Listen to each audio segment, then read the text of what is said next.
हमारा पहला टॉपिक है ideas of the early Indian past, यानी कैसे हमें पता चलता है कि हमारा इंडियन पास्ट जो बहुत पुराना अगर हम देखें तो वो कैसा था। इस चैप्टर के अंदर बेसिकली आपको 3 चीज़ें पढ़नी है। इंडिया के मेन फिजियोग्राफिक जोन्स सब कॉन्टिनेंट के, फिर आपके इंडिया के मेन फिजियोग्राफिक जोन्स, फिर आपको पढ़ना है डिवाइडिंग द इंडियन पास्ट, यानी आप इंडियन पास्ट को किस तरीके से डिवाइड करते हैं, कैसे हिस्टोरियंस ने डिवाइड किया हुआ है। और फिर आपको पढ़ना है कि कैसे अर्ली इंडियन हिस्ट्री को इंटरप्रेट किया जाता है, उसको चेंज किया जाता है, उसमें किस तरीके से उसके इंटरप्रिटेशन में कैसे कैसे चेंजेस आ रहे हैं। और फिर आपको पढ़नी है नई नई हिस्ट्रीज़ और अनरिटन हिस्ट्रीज़। ओके, चलिए शुरू करते हैं। The Puranas describe a universe shaped like an earth. Okay, the Puranas describe a universe shaped like an earth, vertically divided into the celestial worlds, earth and the netherworlds. The earth is a flat disk consisting of 7 land masses, varchas arranged in concentric circles, alternating with sea of salt water, molasses, wine, butter, curd, milk and fresh water. Situated in the center of the earth, that is Jambudweep, in whose southernmost part lies Bharatvarsh, the golden Meru mountain rising from its midst. Okay, तो पुराणों में ये लिखा हुआ है, पुराणों में ऐसा बताया गया है कि हमारा जो यूनिवर्स है वो एक अंडे के शेप का है, यानी ओवल शेप का है, और उसको वर्टिकली सेलेस्टियल वर्ल्ड्स में डिवाइड किया गया है। ठीक है, अर्थ में और नीदर वर्ल्ड्स में वर्टिकली उसको डिवाइड किया गया है, यानी खड़ा खड़ा डिवाइड किया गया है। अर्थ क्या है? एक फ्लैट डिस्क है जिसके अंदर 7 लैंड मासेस हैं। लैंड मासेस को वर्षा कहा गया है, जो कि कॉन्सेंट्रिक सर्कल्स में अरेंज्ड है। अब आप कॉन्सेंट्रिक सर्कल्स तो समझ रहे होंगे, वो सभी सर्कल्स जिनका एक ही सेंटर होता है वो कहलाते हैं कॉन्सेंट्रिक सर्कल्स। ठीक है, जैसे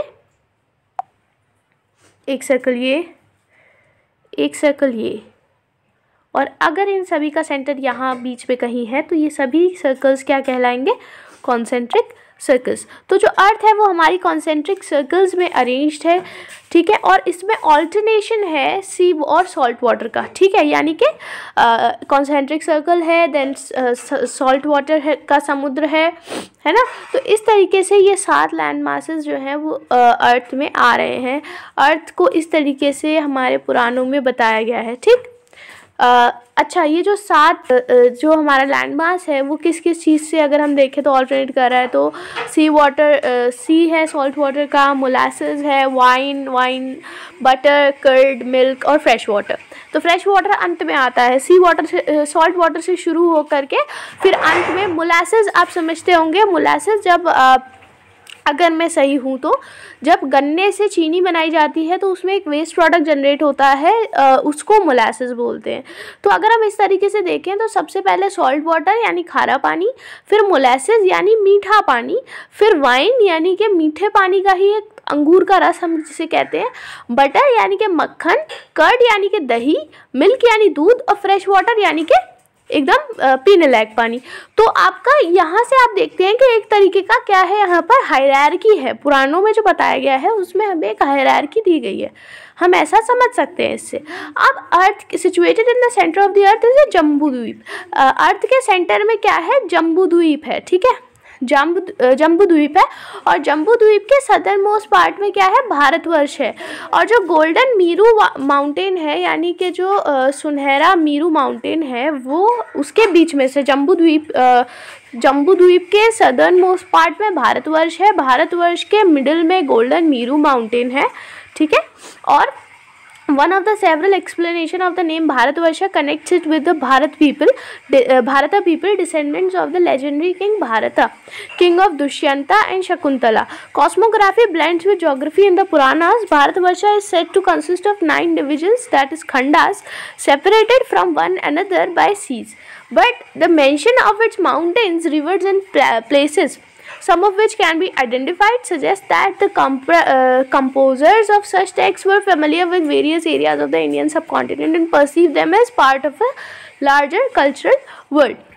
Okay, तो आप लोग भारतवर्ष अगर आप जानते हो थोड़ा बहुत इतिहास के बारे में, या आप महाभारत के बारे में जानते हो, तो आपको ये पता होगा कि ये कंसिडर किया जाता है, या फिर एक लोक कथा भी है जिसमें हम भरत के बारे में पढ़ते हैं कि भरत नाम का एक बच्चा था, वो आगे चल के एक राजा बना, उसकी स्टोरीज है, और उसके नाम पर कि ये पूरा जो हमारा कंट्री है उसको भारत कहा गया।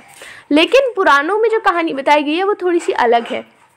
एक बहुत सारे एक्सप्लेनेशंस हैं भारतवर्ष ही नाम क्यों पड़ा, कोई और नाम क्यों नहीं पड़ा। तो वर्षा शब्द का अर्थ तो आप जानते हैं लैंड मासेस, अभी ऊपर आपको बताया गया, ठीक है, लैंड मासेस यहाँ दे रखा है।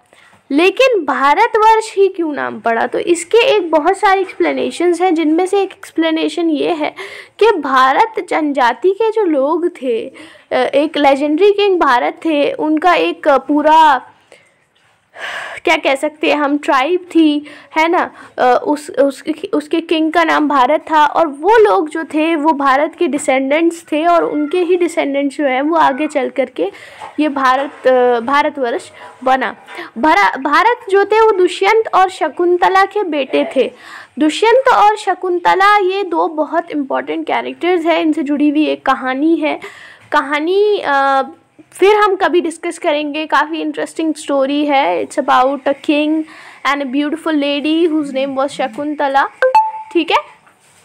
Dushyant was a king at the time. तो इन दोनों का बेटा है भरत, और इनके जो बेटे हैं भरत वो आगे चल के बहुत महान राजा हुए, और इन्हीं के नाम पर फिर इस देश का नाम, इस सब कॉन्टिनेंट का नाम, इस एरिया का नाम जो है वो भारतवर्ष पड़ा।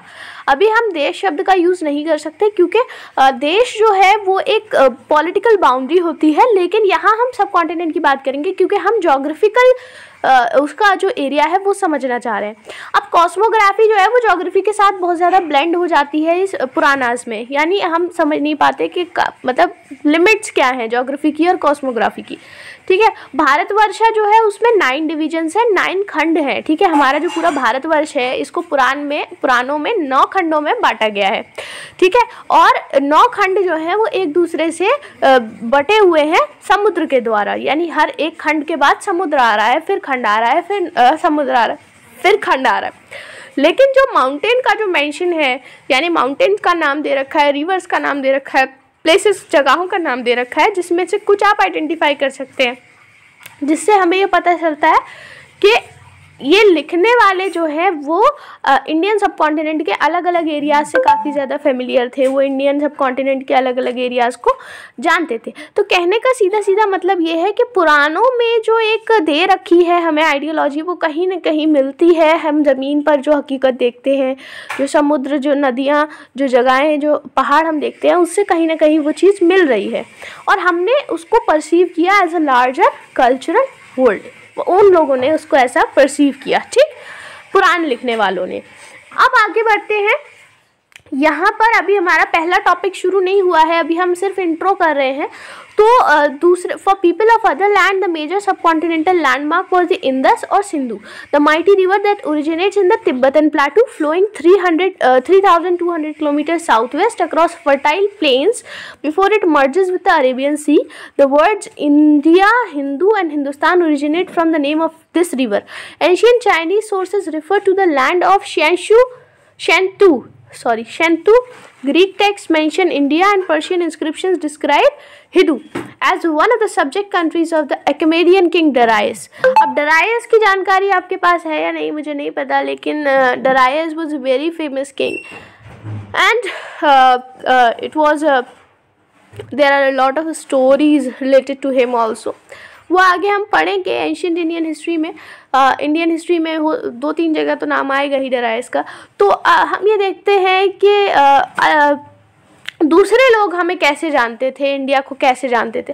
तो जो मेजर सब कॉन्टिनेंटल लैंडमार्क है वो थी इंडस उस समय पर। क्यों? क्योंकि अगर आप देखें तो ये एक तरीके का लैंडमार्क है जो कि बाकी के देश से, मतलब बाकी के देश नहीं कह रही हूँ मैं, बाकी के जो लैंडमार्क है, जो एशियन लैंडमार्क है, उससे एक अलग सा हो रहा है। तो इसको हम कहते हैं, मतलब एक अलग टिप निकल रही है। तो इसका जो मेजर डिवीजन है, मेजर सब कॉन्टिनेंटल लैंडमार्क है, वो है इंडस रिवर या सिंधु रिवर। ठीक है, जिसको हम हिंदी में सिंधु कहते हैं, सिंध कहते हैं, ठीक है, जो माइटी रिवर है, काफ़ी बड़ी रिवर है, तिब्बतन प्लेटू में ओरिजिनेट होती है। इस पूरी रिवर का डिस्क्रिप्शन मैंने ड्रेनेज टॉपिक में दिया है, अब जाकर के वीडियो देख लेना, ठीक है।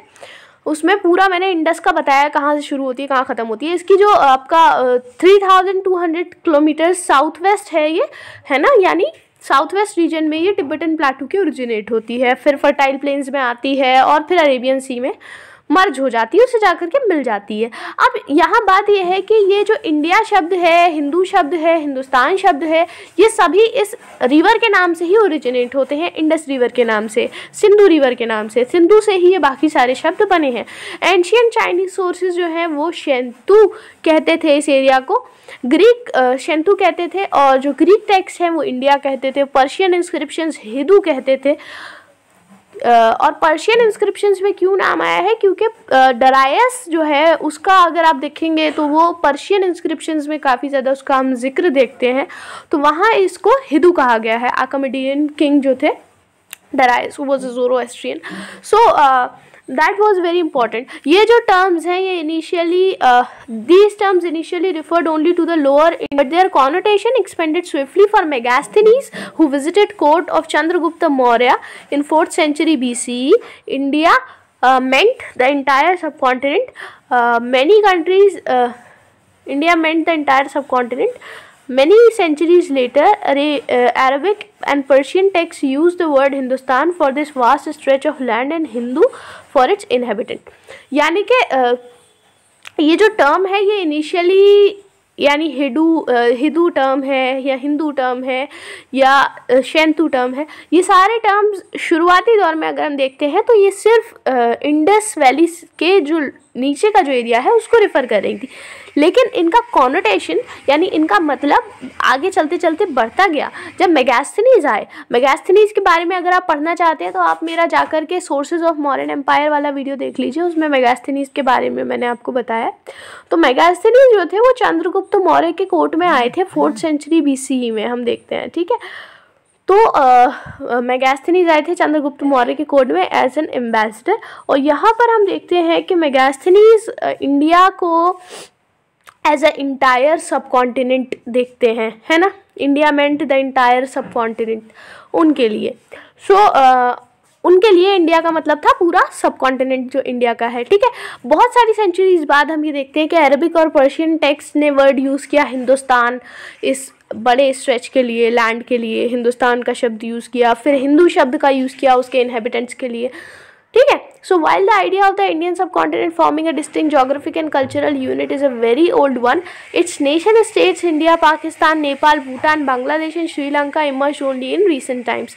यानी कि जो आइडिया है इंडियन सब कॉन्टिनेंट का as a distinct geographic and cultural unit ये बहुत पुराना है, और उसके जो नेशन स्टेट्स हैं जैसे कि इंडिया, पाकिस्तान, नेपाल, भूटान, है ना, बांग्लादेश और श्रीलंका, ये सिर्फ अभी अभी आए हैं। आप भी ये जानते हैं कि इंडिया, पाकिस्तान और बांग्लादेश ये तो अभी डिवाइड हुए हैं after 1947। Before 1947 this was India, ठीक है। उससे पहले नेपाल, भूटान, ये भी अब मतलब रिसेंट टाइम्स में डिवीजन हुआ है। बाकी अगर हम एंशियंट पास्ट देखते हैं तो हमें पता चलता है दिस वाज वन सब कॉन्टिनेंट। तो जब आप एंशियंट हिस्ट्री को एक्सप्लोर करेंगे साउथ एशिया की, तो ये नेसेसरी है कि आप मॉडर्न पॉलिटिकल बाउंड्रीज को इग्नोर करके चलें। आप ये ना कहें कि ये एरिया तो पाकिस्तान का है, ये एरिया तो बांग्लादेश का है, ये एरिया तो नेपाल का है। आपको ये चीज़ इग्नोर करनी है। आपको ये समझना है कि आप इतने हज़ार साल पहले की बात कर रहे हो, तो आपको पॉलिटिकल बाउंड्रीज को बिल्कुल इरेज कर देना है अपने दिमाग में से, और इंडियन सब कॉन्टिनेंट को इंडियन सब कॉन्टिनेंट मानना है, क्योंकि उसके बहुत सारे रीजन्स हैं, बहुत सारे सब रीजन्स हैं। तो उनको एक सिंगल कैनवस पे लेकर आना है, एक सिंगल पेपर पे आपको देखना है कि ये इंडिया है, और अब इसको आपको समझना है। सब कॉन्टिनेंट की जो हिस्ट्री है वो हिस्टोरिकल ट्रजेक्ट्रीज़ की हिस्ट्री है, इंटरेक्शंस की हिस्ट्री है कि इस रीजन के जो सब रीजन्स हैं, रीजन के जो इंटरेक्शंस हुए अलग अलग लोगों के साथ अलग अलग पॉइंट ऑफ टाइम पे, मौर्य एम्पायर में कैसे थे, मुग़ल एम्पायर में कैसे थे, ब्रिटिश एम्पायर में कैसे थे, तो किस तरीके से इन लोगों ने पॉलिटिकल यूनिटी को अटेन किया है ना, कुछ हद तक। तो हमें ये सब चीज़ों को समझना है। लेकिन सबसे इम्पॉर्टेंट बात जो अभी तक आपने सीखी वो ये है कि जब आप एंशियंट हिस्ट्री पढ़ रहे हो तो इस बात को दिमाग में लेके चले कि डिवीजन रिसेंट टाइम्स में हुआ है। पहले के दौर में इंडिया पूरे सब कॉन्टिनेंट का नाम था और ये पॉलिटिकल बाउंड्रीज हैं। ठीक है, चलिए